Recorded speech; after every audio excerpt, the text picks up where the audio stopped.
I was just a kid. I didn't know any better. Even if I could go back, what could I have done differently? Could I have changed what happened? Could I have done anything at all? Probably not. Even so, I can't seem to help but dwell on the details. Some nights, it keeps me from sleeping. I can only hope that sharing my tale will help ease the burden. I don't remember much of my childhood before my mother passed away. I was told she was struck by a car on her way to work. I was only 4 years old. Still, I know that I loved her. Part of me still does. It's a strange, lingering feeling that doesn't go away. As much as I loved her, I feel that my father loved her even more. I say this because my mother's death took an immense toll on him. Up until I was about 10 years old, he would have a nervous breakdown, tears and all, at least once a month. He never told me why, but I know it was because of her. Things changed a bit in my 10th year. We moved out of that house, the one that reminded us of her. My dad pulled me out of the school system, and we moved into a cabin out in the middle of nowhere. It may seem a bit drastic, but it was clear that my father needed a change. He wasn't doing so well. Because of this, I didn't question his actions. From that point on, we lived a simple life. My dad took odd jobs here and there, and seeing as we lived up north, selling firewood was sufficient enough to supplement the rest of our income. That was my job. I would go out each morning with my dad's old axe and chop up some logs for our eager customers. It wasn't much of a life, but it was good enough. Comfortable with our new living situation, I was taken completely off guard one night when I heard the sound of crying from my father's room. We had been doing so well, so why was he still in such dire straits?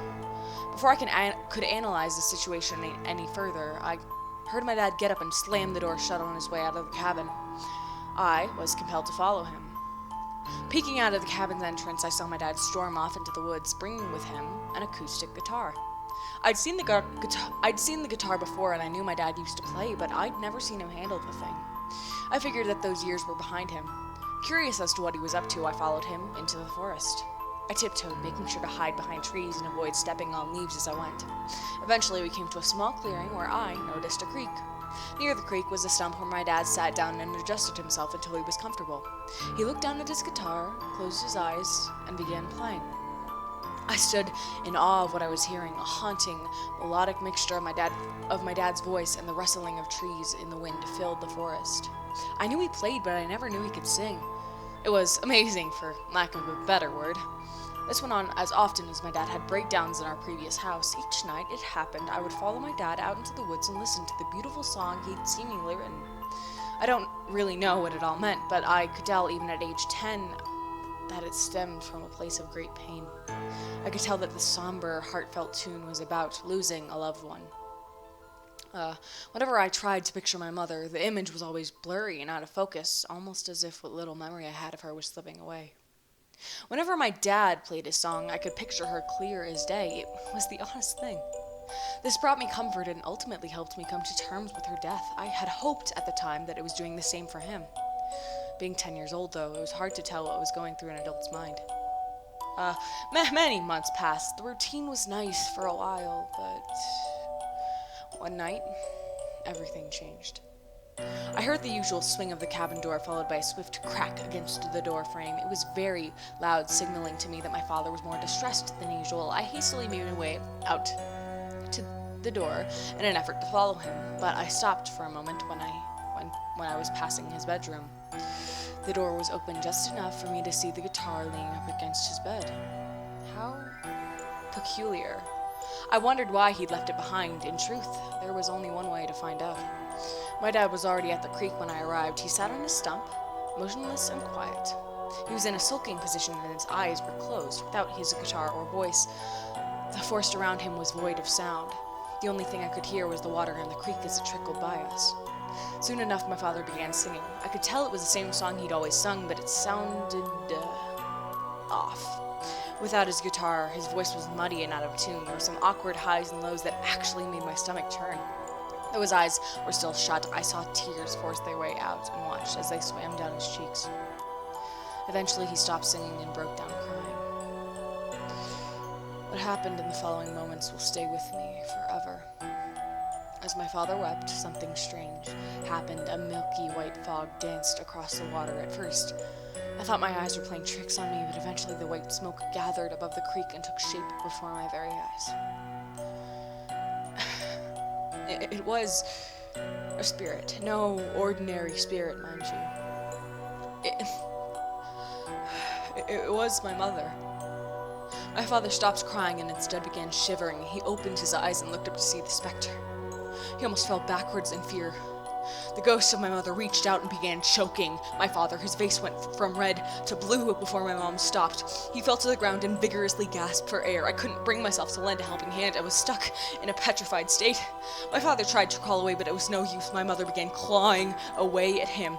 She tore through his clothes and eventually his skin. I watched in horror as she reached into his body and ripped out vital organs. His bones snapped like branches. His blood tainted the water. His voice once again filled the forest. Only now it was screams of agony. I couldn't bear to watch any longer, so I shut my eyes. With my eyes closed, I remembered the song my dad sang. I started humming it to myself, and just like that, I calmed down. The world around me became quiet. All I could think about was the song. Memories of my parents came through floodgates as I hummed. Tears rolled down my cheeks. I couldn't help but fall apart. What had my childhood become? Where was I to go from there? Eventually, I stopped humming and opened my eyes. The apparition of my mother was gone. My dad's open corpse lay on the stump where he used to sing. As the scene before me sunk in, so did my heart. It crawled into the pit of my stomach and made a nest. It would stay there for many years to come. I don't really remember running back to the cabin, nor do I recall calling the local authorities. What I do remember is the look on their faces when they took me back out there and saw what I had seen.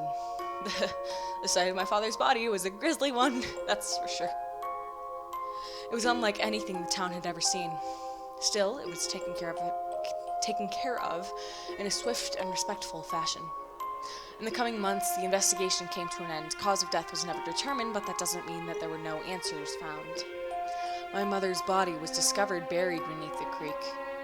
My father's axe was determined to be the murder weapon.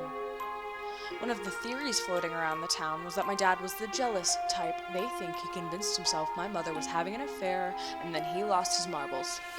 Feeling guilty, he moved us out near the dump site so we could be closer to her. I guess we'll never know the full story, but one thing is for certain. My mom had revenge.